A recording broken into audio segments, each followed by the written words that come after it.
اگر آپ پسند کریں تو میں گزارش کر سکتا ہوں، کیونکہ یہ بھی فتنہ ہے نا کہ لوگ ناراض ہو جاتے ہیں۔ میرے پیارے بھائی جب خطبے میں آتے ہیں تو 3 باتوں کا خیال رکھتے ہیں۔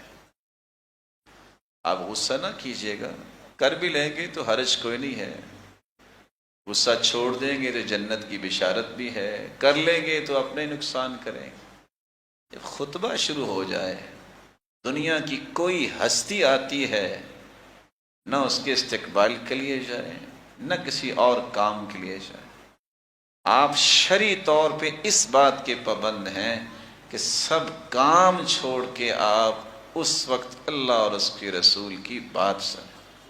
حدیث کہتی ہے کوئی بول رہا ہو اس کو صرف اتنا کہہ دو انصت، چپ ہو جاؤ، اچھی بات ہے نا۔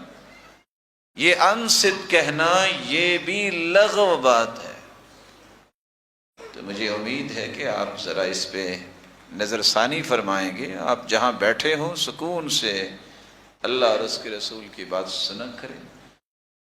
میرے بھائی جب خطبہ خطیب دے رہا ہوتا ہے تو پھر گھٹنوں کو پکڑ کے بیٹھنا یہ جائز نہیں ہے، اس سے اللہ کے رسول نے منع فرمایا ہے۔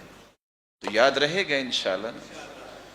ہو سکتا ہے ٹریفک کے مسائل ہوں، آپ لیٹ ہو گئے، کیونکہ ویسے تو آپ پہلے وقت پہ آتے ہیں، مجھے امید ہے اذان سے پہلے ہی آتے ہیں، کیونکہ مومن تو خطبہ شروع ہونے سے پہلے ہی آتا ہے، اس کی نشانی تو یہی ہونی چاہیے نا۔ لیکن اگر آپ لیٹ بھی ہو گئے ہیں تو میرے پیارے اور معزز بھائی اور محترم بزرگ، سنت یہ ہے کہ آپ جب مسجد میں داخل ہوں، خطبہ ہو رہا ہے، آپ جب تک 2 رکعتیں نہیں پڑھ لیتے اس وقت تک آپ کو بیٹھنا نہیں چاہیے۔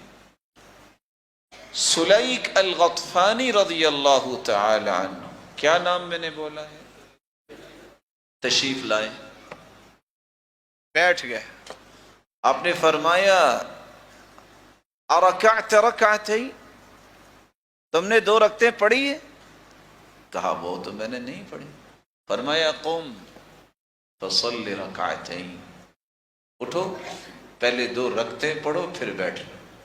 اور دوسری روایت رسول اللہ صلی اللہ علیہ وسلم کی ہے، جو شخص وضو کرتا ہے، مسواک کرتا ہے، خوشبو لگاتا ہے، مسجد میں وقت بھی آتا ہے، غور سے خطبہ سنتا ہے، اور اس سے پہلے ثم صلی ما قدر لہ، پھر اتنی رکعتیں پڑھ لیتا ہے جو اس کی قسمت میں لکھی ہیں۔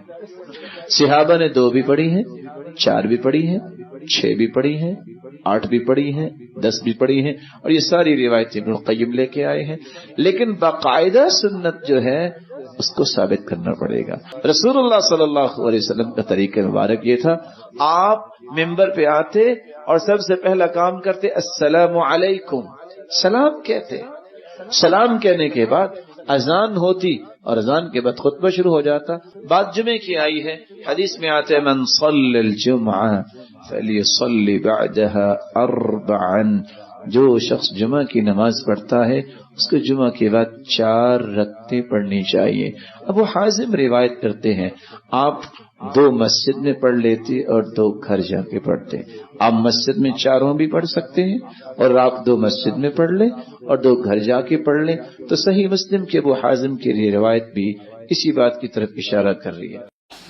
میرے بھائی یہ تربیت کی بات ہے، غصے کی بات نہیں ہے، کہ مجھے اتنا ادب تو آنا چاہیے کہ میں اگر مسجد میں آیا ہوں تو مجھے کیا کرنا ہے۔ ہم کس چیز کے انتظار میں ہیں؟ کتنے کو اور بڑے ہونا چاہتے ہیں؟ ہماری زندگیاں کتنے کو ہیں؟ ہمیں اللہ کے قریب ہونے کی کوشش کرنی چاہیے۔